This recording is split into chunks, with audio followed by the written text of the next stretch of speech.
One thing is, if you are in a small organization and if you have the skills, find another job.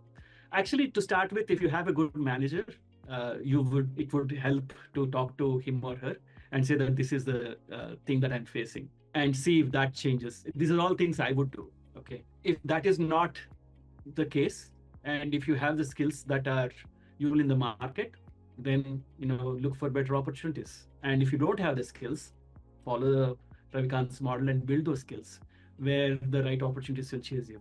But the point is that what I said is that parallelly, if you can look at these things, and the three things that I talked about, deconstructing the concept of time and losing your narrative self, and the last thing is finding quiet joy in every moment. You will not be so disturbed even in your current situation, and that's the point. You will still look for other better opportunities, but you won't suffer as much.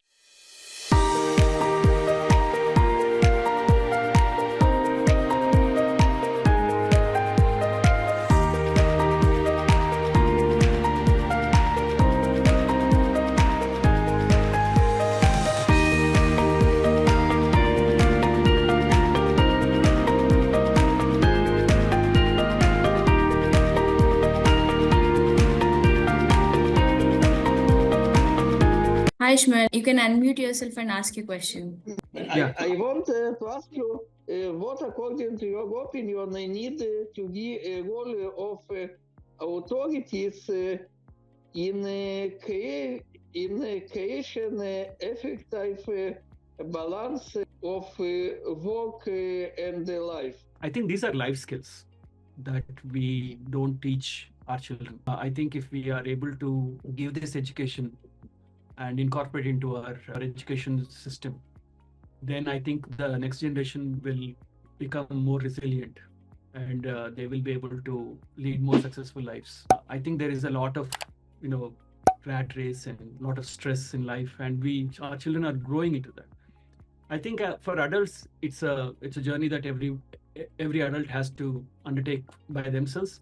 But what government can do is put in a policy where we are, training our children right, and giving them the tools so that they have this resilience and have better balance and enjoy their lives much more. Yeah, thank you very much. There's a question from Manoj Bhatt. How to stay without doing anything, sir? There are many thoughts running and we are not at all used to boredom. Yeah, I think everything starts with the first step, right? So people, if the reason why I didn't propose meditate straight away is because many people can't do it. But what can definitely be done is to put focus on what you're doing, because the mind is already occupied. It's not free, so it's doing something, and if we can restrict the distractions within that. That is one way of preparation, and that's a stepping stone to actually meditation. Because what happens is, when you give an advice to somebody to just sit and meditate, the mind is won't do something that is not used to, right? So you spend life, a very busy life, and suddenly you're asked to shut everything down. It is not possible. If you are a meditator and you want to advance in meditation, you have to couple it with monotasking, because you can't expect the mind to do something in a formal sitting session without training it outside that session. So you can't be multitasking and doing 10 things, juggling 10 things, and then expect to do well in meditation session. So as a stepping stone, the first thing to do is pay attention to one thing at a time. Give it your full focus. That is the number one thing that we need to adopt. And then slowly your answers will get resolved, and you will be able to do it much more easily going forward. Right. So we have MV Ramachandrudu Garu. Yeah. Thanks for sharing your thoughts. I hope I'm audible. I just Yeah. wanted to know this concept of work balance life. Is it Western or is it Indian? Are we, worried about this balancing these two things? Is it a recent worry? What is the Indian thought on this? You referred several, authors or scientists who did, who are all not from India. There is a lot of literature that you refer to from outside India. But you mentioned some of the keywords like Advait and all, which are Indian thoughts. Would it be nice to focus on Indian thought, on this particular issue? I thought sometimes we are unnecessarily creating problems by separating work and life, which perhaps is a new problem. No, I disagree, sir, with that, because the issue of work-life balance actually is not Indian or Western, or it goes back to millennia. I was reading this book to my son. It's a comic version of the book *Sapiens*, and when we were foragers, when we were hunters and gatherers, when humanity was that, there was no problem. There was no work-life balance issues. These are all modern. I mean, the agricultural revolution from since then, where we got this 9 to 5 work culture. So that is where it all started, because people earlier were pretty happy. And if you go to you spoke about Indian or Western, if you take any Indian in a remote town who might not have heard about work-life balance in these words, and they're working hard, don't you think that they would have the pressure and they have the tension to balance different things in life? It will be, and they would not have been exposed to Western thinking. It's just the nature of our day, the life in the day, that gives us these tensions between different aspects. So I don't think there is anything Indian or Western in that. Yeah. Thank you, sir. We have Chaitanya Garu raised his hand. Can you please unmute yourself and ask your question? Thank you, ma'am. So, Kiran garu, namaste. My name is Chaitanya. So, my question is this. Often we don't find the job which we want to do. I mean, this is more of a question personally. Is it passion versus what the job we do? In those scenarios, how do you suggest that we move our job from the daily chores to one we like? So you remember the slide that I showed about where I discussed Naval Ravikant's model. I knew this question would pop up because this is if you are in that anxious zone, worker type, this is the question that will pop up. There's no simple answer to that. I mean, we have to make the jobs we like chases, right? Now, what can we do in that? That's what Naval proposed, right? I mean, we have to build our knowledge. We have to be the expert in our field, and we have to show that we are accountable. You can't hope to be in a good job where there's no accountability. And you have to make people know about your abilities, which is your leverage, which is your personal branding. You keep working on that. Like, for example, these days, software developers don't get good jobs by sending their resume. It's their work that they put on GitHub, the work that they do on open source projects that give them those opportunities. It is everyone has to look at their life and say where they want to go, or have a person in mind that, okay, I want to be in his shoes, on her shoes, and then deconstruct as to what got them there. And we can also talk to them, right? And that's the way to do it. We have to attract better job opportunities. It's not easy. It's not something that you can do overnight, but it takes time, it takes effort, and eventually, if you put in the right effort and time, good opportunities will come by. Right. We have Mr. Suman who has raised his hand. Can you unmute yourself and ask your question, sir? Namaste, sir. Namaste. Very well taken the session, the flow and all the things. Actually, this topic became viral after Infosys founder Narayan Murthy has talking about this. What are your views on that, Narayan Murthy?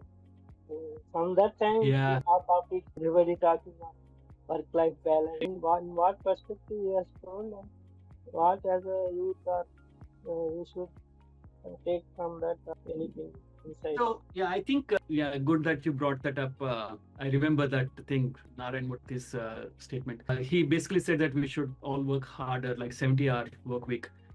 So I showed you that the Gallup poll, right? I think it was the third or fourth slide, where they had done the poll where 70% of the people were unhappy at work. It didn't matter whether those respondents had 30-hour work week or 60-hour work week. It didn't matter whether they are working remotely or in the office. Across the board, people were unhappy. So it is something more than just work hours. We have to get underneath the skin to understand and craft a life that where there are no tensions like that. So in one sense, it is immaterial whether you work 30 hours or 70-hour work week. I mean, there is some consternation, but I think this topic is, goes beyond that. Thank you. Thank you so much. We have Mr. Syama. Thank you for great session. Can you resonate with the point that nature of the work we are engaged with allows or facilitates the journey towards a flow state? It may make it easier or more challenging. It is, because again that goes into the happy buts zone, where your work is very, very engaging and exciting, but over a period of time there's a void. You think that there is then you're not doing enough for your family or other aspects of life. If you watch this interviews of film people, directors, or superstars, they would often say that they miss their entire childhood of the children. They're so busy working, and they'd say that my wife took care of them and I didn't know. What a tragedy, right? So when you're excited with work, you think that all there is, but at some point you will see the fissures. And the challenge is the core point is, do we need work, challenging work, to feel fulfilled? That's the question. Right. We have a question from Mr. Prasad Surpaneli. Being in the flow as one state and being in the sleeping phase, which is truly blissful? I do realize that mindfulness state is different from sleep state. May you a little more elaborating from you would be enlightening. I mean, this deep sleep state is obviously blissful, which is why we feel rejuvenated and relaxed, right? But what we're trying to do is that even during the waking state, can we control or reduce the traffic in the mind and look at our real nature? So my point is that it's possible, and with some training, with actually a lot of training, it is possible. But what is more blissful? It would be, you won't be able to choose. So deep sleep is one state, and waking up and feeling that lightness is another experience altogether. Both are enjoyable, both are blissful. Right. We have a question from Surbi. Hi, thank you so much for the session today. My only question is, while working in the office, other colleagues are not in the same state as we are in, and the work environment is toxic or political. How to overcome such situations? So it goes back. So these are all tactical issues. One thing is, if you are in a small organization and if you have the skills, find another job. Actually, to start with, if you have a good manager, it would help to talk to him or her and say that this is the thing that I'm facing, and see if that changes. These are all things I would do. Okay. If that is not the case, and if you have the skills that are useful in the market, then look for better opportunities. And if you don't have the skills, follow the Ravikant's model and build those skills where the right opportunities will chase you. But the point is that what I said is that parallelly, if you can look at these things, and the three things that I talked about, deconstructing the concept of time and losing your narrative self, and the last thing is finding quiet joy in every moment, you will not be so disturbed even in your current situation. And that's the point. You will still look for other better opportunities, but you won't suffer as much. So there's a question from Vinita M. How to manage time? We want to do many things apart from work in our day-to-day lives, but unable to fit in those in our routines. I think, all of us have only 24 hours. I mean, if you're talking about relatively about time, and we cannot do everything even if we want to. So we always have to prioritize. And there's actually, what is that? Eisenhower model. So this is the Eisenhower matrix, which helps you prioritize stuff. So there's urgent. If something is urgent and important, that's what you need to tackle immediately. If it is important and not urgent, then schedule it. If it is urgent and not important, delegate it to somebody. And if it is not important, not urgent, don't worry about it. So this is the model, and we can use this model to prioritize tasks. Most of us prioritize without thinking about theory, right? And that's fine if we are able to operate like that. But if you are getting overwhelmed, I think we have to look at some of the tools that are available to us. So we don't need to throw philosophy, deep philosophy at everything. For most problems like time management and making being more productive at work and things like that, I think we can use the tools. What we are discussing today is a much more deeper thing. I mean, if you take a long arc of time, how do you look at your life and say, okay, it's fulfilled? Or even in every moment, as I said, can you feel joy in peeling soaked almonds in the same way as you feel joy in doing some exciting work? That's the state that we are talking about.